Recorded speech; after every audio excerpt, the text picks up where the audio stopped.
नमस्कार। आज हम बात करेंगे स्ट्रोक पर, जिसे ब्रेन अटैक या आम भाषा में कहें तो लकवा भी कहा जाता है। और इसके लिए हमने डॉक्टर वीरचंद नागदा, जो एमबीबीएस हैं मुंबई से, उनके एक लेख को आधार बनाया है। हमारा इरादा ये है कि इस लेख से समझें कि स्ट्रोक आखिर है क्या, इसके लक्षण कैसे पहचानें, कारण क्या है, और हाँ, इससे कैसे बचा जा सकता है, और अगर हो जाए तो फिर क्या ध्यान रखना है। तो चलिए शुरू करते हैं। स्ट्रोक, आसान शब्दों में कहें तो ये एक तरह का दिमाग पर हमला है। जैसे दिल का दौरा पड़ता है, हार्ट अटैक, बिल्कुल वैसा ही। मेडिकल भाषा में इसे सीवीए यानी सेरेब्रोवैस्कुलर एक्सीडेंट भी कहते हैं। सेरेब्रो मतलब दिमाग से जुड़ा हुआ, और वैस्कुलर मतलब खून की नसों से। बिल्कुल।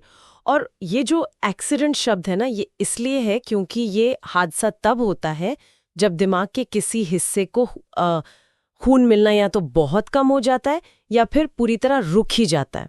अब सोचिए, खून नहीं पहुंचेगा तो क्या होगा? ऑक्सीजन नहीं, पोषण नहीं, तो नतीजा उस हिस्से की जो कोशिकाएं हैं, जो न्यूरॉन्स हैं, वो बस कुछ ही मिनटों में मरने लगती हैं। और एक दूसरा तरीका भी है जिससे स्ट्रोक हो सकता है, वो है कि दिमाग के अंदर ही कोई खून की नस फट जाए, जिसे ब्रेन हैमरेज या मतलब रक्तस्राव कहते हैं। इसमें फिर खून निकलकर दिमाग के टिश्यू पे दबाव डालता है।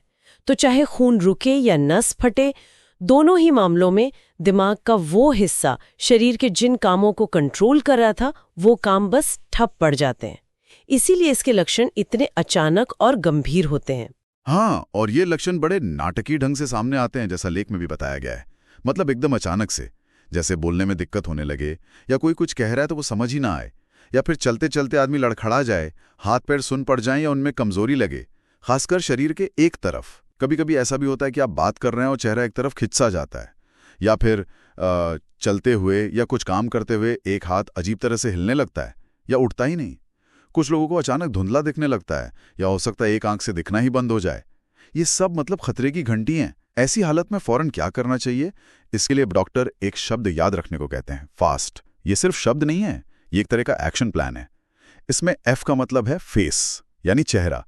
तो जिस व्यक्ति पर शक है उसे कहिए मुस्कुराने को। देखिए कि क्या चेहरा एक तरफ लटक रहा है, क्या मुस्कान टेढ़ी है। हाँ, ये पहला संकेत है। फिर आता है ए, यानी आर्म्स, बाहें। तो व्यक्ति से कहें कि अपनी दोनों बाहें सामने सीधी उठाएं। क्या एक बाह नीचे गिर रही है या मतलब उठ ही नहीं पा रही? ये दूसरा बड़ा संकेत हो गया। तीसरा है एस, यानी स्पीच, मतलब बोली। उनसे कोई आसान सा वाक्य बुलवा कर देखें, जैसे मेरा नाम, या कुछ भी, आसमान नीला है। क्या वो साफ बोल पा रहे हैं, या उनकी जबान लड़खड़ा रही है, या वो शब्द ही नहीं समझ पा रहे हैं? ये भी एक चेतावनी है। और यहाँ ये समझना बहुत जरूरी है कि इनमें से अगर एक भी लक्षण साफ दिख रहा है तो उसे स्ट्रोक मानकर ही चलना चाहिए। ये नहीं सोचना कि अरे सारे लक्षण तो नहीं दिख रहे, एक भी दिखे तो शक पक्का समझे। और FAST का सबसे जरूरी हिस्सा है टी, यानी समय। इसका सीधा सा मतलब है एक सेकंड भी बर्बाद न करें।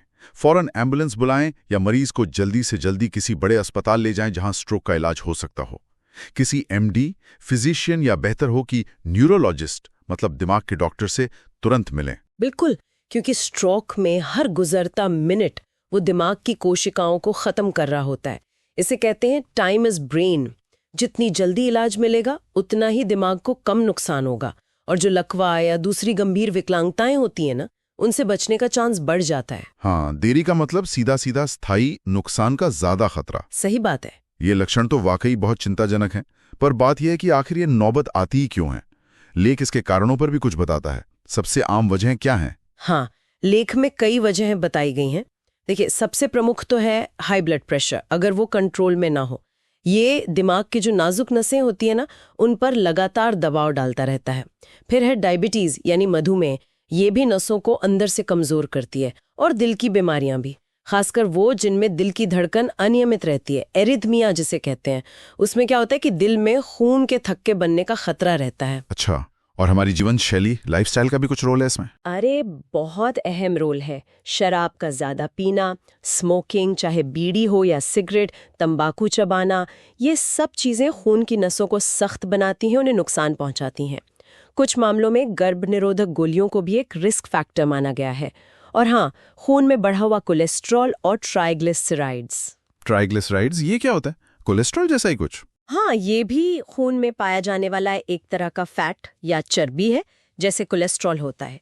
जब इनकी मात्रा जरूरत से ज्यादा हो जाती है तो ये भी नसों में जमने लगते हैं। तो होता ये है कि इन सब कारणों से या तो दिमाग की किसी नस के अंदर ही मतलब खून का थक्का बन जाता है, जिसे क्लॉट कहते हैं, या फिर कोलेस्ट्रॉल और फैट का जमाव, जिसे प्लाक कहते हैं, वो नस को संकरा कर देता है या पूरी तरह ब्लॉक कर देता है। और एक मजे की बात बताऊं, हाँ। कभी कभी ये थक्का या प्लाक का टुकड़ा शरीर में कहीं और बनता है, जैसे शायद दिल में या पैरों की नसों में, और वो फिर खून के साथ बहता हुआ दिमाग तक पहुंच जाता है और वहां की पतली नसों में जाकर अटक जाता है। नतीजा वही स्ट्रोक। बाप रे। तो अगर ये सब कारण पता है तो क्या इनसे बचाव भी मुमकिन है? मतलब क्या हम कुछ कर सकते हैं स्ट्रोक से बचने के लिए? हाँ, बिल्कुल। और लेख इसी पर काफी जोर देता है। बचाव काफी हद तक हमारे अपने हाथ में है, खासकर अपनी जीवन शैली में बदलाव करके। सबसे पहली और बुनियादी बात, अगर ब्लड प्रेशर या डायबिटीज है तो उसे सिर्फ जानना काफी नहीं है, उसे डॉक्टर की सलाह से पूरी तरह कंट्रोल में रखना बहुत बहुत जरूरी है। नियमित जांच, दवाएं, ये सब। और खान पान का क्या? आपने कोलेस्ट्रॉल और ट्राइग्लिसराइड्स की बात की, लेख में तली हुई चीजें बंद करने और घी तेल कम करने को कहा है। बिल्कुल सही। खान पान का सीधा असर इन पर पड़ता है। तली भुनी चीजें, जो प्रोसेस्ड फूड होता है, वो कम करना चाहिए, और फल, सब्जियां, साबुत अनाज ज्यादा खाना चाहिए। ये नसों के लिए अच्छा है। लेख में कुछ चीजों का जिक्र है, जैसे अंगूर, मौसम्बी, संतरा, अनार, कच्ची सब्जियों का रस, अदरक, नींबू, शायद इसलिए कि इनमें एंटीऑक्सीडेंट्स और पोषक तत्व होते हैं। लेकिन मूल बात वही है, सेहतमंद संतुलित आहार। और व्यायाम, लेख में नियमित व्यायाम, प्राणायाम, योग और वजन कंट्रोल करने की सलाह दी है। हाँ, क्योंकि शारीरिक सक्रियता मतलब फिजिकल एक्टिविटी, वो ब्लड प्रेशर, शुगर लेवल और वजन तीनों को कंट्रोल करने में मदद करती है। रोजाना बस आधा घंटा तेज चलना या योग करना या कोई भी कसरत जो पसंद हो, वो भी बहुत फर्क डाल सकती है। और साथ ही 7-8 घंटे की अच्छी आरामदायक नींद लेना और मौसम के हिसाब से पर्याप्त पानी पीना, ये भी जरूरी है। ये शरीर को सही ढंग से काम करने में मदद करते हैं, तो अप्रत्यक्ष रूप से स्ट्रोक का खतरा कम होता है। और एक बात जो अक्सर हम लोग नजरअंदाज कर देते हैं, तनाव, स्ट्रेस। लेख कहता है मस्तिष्क पर तनाव न पड़ने दें। ये बहुत बहुत महत्वपूर्ण है। लगातार तनाव जो है वो ब्लड प्रेशर बढ़ा सकता है, और वो हमारी जो अच्छी आदतें अपनाने की इच्छा होती है ना, उसे भी कमजोर करता है। तो ध्यान करना, मेडिटेशन, अपने शौक पूरे करना या बस दोस्तों परिवार के साथ थोड़ा समय बिताना, ये सब तनाव कम करने के तरीके हैं, और ये भी स्ट्रोक से बचाव की रणनीति का हिस्सा होने चाहिए। तो आप देखें तो ये सारे उपाय असल में उन्हीं रिस्क फैक्टर्स को कम करने के तरीके हैं जिनकी हमने पहले बात की थी। ये एक पूरा पैकेज है, एक होलिस्टिक अप्रोच। सही कहा। ये तो हुई बचाव की बात, लेकिन मान लीजिए किसी को स्ट्रोक हो ही जाए और उसे तुरंत इलाज ना मिले तो फिर क्या होता है? लेख इस बारे में क्या कहता है? लेख साफ तौर पर बताता है कि अगर इलाज में देरी हुई तो परिणाम गंभीर हो सकते हैं। दिमाग का जो हिस्सा डैमेज हुआ है, उससे जुड़े शरीर के अंग काम करना बंद कर सकते हैं। इसी को लकवा या पैरालिसिस कहते हैं, और ये स्थायी भी हो सकता है, मतलब परमानेंट। आप सोचिए, अगर शरीर का एक पूरा हिस्सा ही काम न करे, चलना, बोलना, खाना पीना, रोज के छोटे छोटे काम करना भी कितना मुश्किल हो जाता होगा। हाँ, कल्पना करना भी मुश्किल है। ऐसी स्थिति में मरीज और परिवार के लिए रिकवरी के लिए क्या रास्ते हैं? देखिए, रिकवरी एक लंबी और यकीनन चुनौतीपूर्ण प्रक्रिया हो सकती है, लेकिन उम्मीद रखना बहुत जरूरी है। डॉक्टर जो दवाएं देते हैं वो तो लेनी ही है, पर शायद उससे भी ज्यादा जरूरी है फिजियोथेरेपी, या डॉक्टर जो खास व्यायाम बताते हैं उन्हें नियमित रूप से और सही तरीके से करना। इससे धीरे धीरे मांसपेशियों में जान लौट सकती है और शरीर के अंगों पर दोबारा कंट्रोल पाने में मदद मिलती है। और यहाँ सिर्फ शारीरिक पहलू नहीं है, मानसिक पहलू भी बहुत अहम है। मरीज का हौसला बनाए रखना, उसे सकारात्मक पॉजिटिव सोचने के लिए प्रेरित करना, परिवार का साथ, उनका सहयोग, ये सब चीजें ठीक होने की रफ्तार पर बहुत असर डालती हैं। हिम्मत और कोशिश बस जारी रखनी होती है। लेख में एक घरेलू नुस्खे का भी जिक्र था, सरसों के तेल में काली मिर्च मिलाकर मालिश करने का। इसे कैसे देखना चाहिए? हाँ, उसका जिक्र है। देखिए, इसे डॉक्टरी इलाज और फिजियोथेरेपी के साथ एक सहायक उपाय की तरह ही देखना चाहिए। ये उनका विकल्प नहीं है। हो सकता है हल्की मालिश से उस हिस्से में खून का दौरा कुछ बेहतर होता हो या सेंसेशन में थोड़ी मदद मिलती हो। तेल को हल्का गर्म करने का तरीका भी बताया है, भाप से, ताकि त्वचा जले नहीं। लेकिन सबसे जरूरी बात जो उस नुस्खे के साथ कही गई है वो ये है कि लकवाग्रस्त अंग को हिलाते डुलाते रहना चाहिए और उससे काम लेने की कोशिश करते रहना चाहिए, ताकि मांसपेशियां पूरी तरह से बेकार न हो जाएं, एक्टिव रहें। बिल्कुल। तो डॉक्टर नागदा के इस लेख पर आधारित हमारी इस पूरी चर्चा को अगर समेटे तो क्या मुख्य बातें हैं जो हमारे श्रोताओं को जरूर याद रखनी चाहिए? मेरे हिसाब से 3-4 बातें सबसे अहम है। पहली, स्ट्रोक एक मेडिकल इमरजेंसी है, एक दिमागी आपातकाल।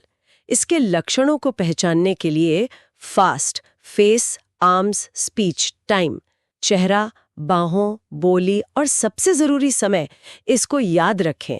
लक्षण दिखते ही तुरंत अस्पताल पहुंचे। समय ही दिमाग है, ये याद रखें। सही।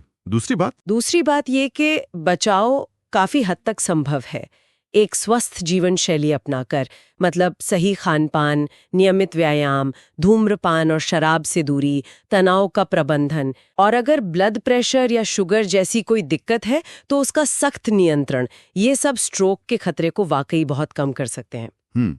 और तीसरी कि अगर स्ट्रोक हो भी जाए तो नाउम्मीद नहीं होना है।